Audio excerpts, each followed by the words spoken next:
Mathematics in the Modern World Can Puzzle. Good day everyone, I'm Rose F. Sarmiento, BT Garments 1B. I'm going to teach about Can Puzzle. This Can Puzzle are trademark names for a style of arithmetic and logical puzzle invented on 2004 by Japanese math teacher Tetsuya Miyamoto, who invented the puzzle to be an instruction-free method of training the brain.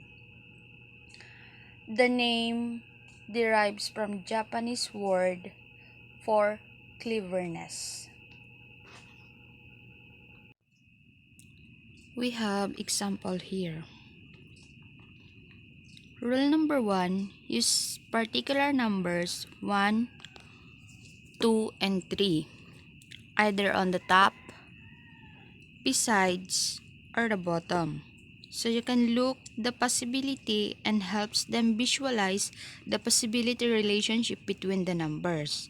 Now, if you look at the top of row, you have 3 options.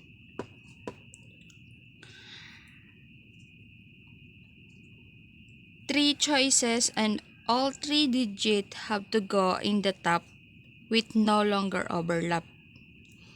Something in every column, all 3 digits have to go there. In this particular area here, 3 on a plus, what that means? These 2 square here are called the cage. They surrounded by the large black thick line. Those 2 numbers have to add to 3. So, in other words, the only 2 choices here are gonna be 1 and 2. 1 and 2.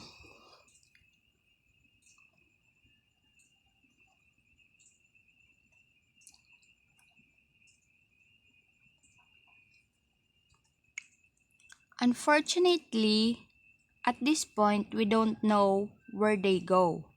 So, what encouraged to do is when you have this situation, write 2 possibilities on the 2 square that is reminders to themselves. 1 and 2. Dito natin siya ilalagay. 1 and 2.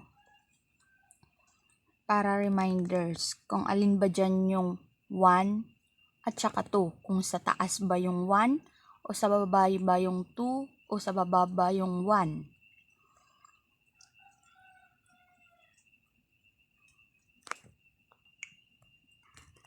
Okay, dito muna tayo sa tinatawag na free 1. Isa lang siya, kaya magiging 3 ito. Ito rin, magiging 1 rin. So, madidetermine na natin kung saan ba yung 1 at saan ba yung 2. Kasi dito, hindi na natin pwedeng ilagay yung 1 kasi may 1 na dito.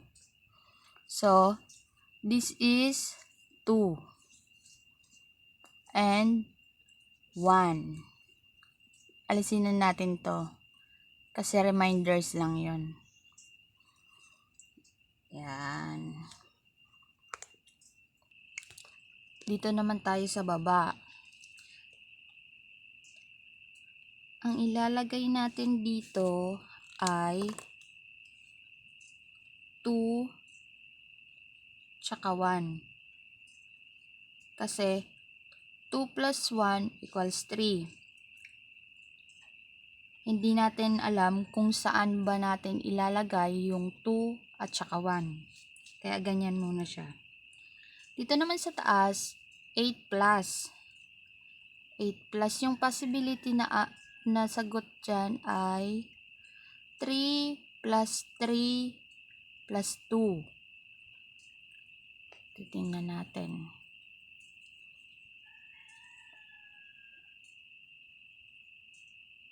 Saan ba natin ilalagay yung 3? Dito natin yung 3. Kasi magiging kompleto na tong row na to. 1, 2, 3. 3. Dito naman sa kabila,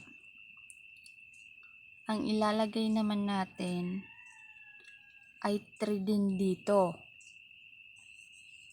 Tsaka 2 dito.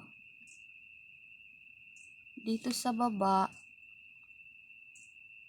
makikita na natin na ang kulang dito ay 2. So, dito yung 2, dito yung 1. Yan.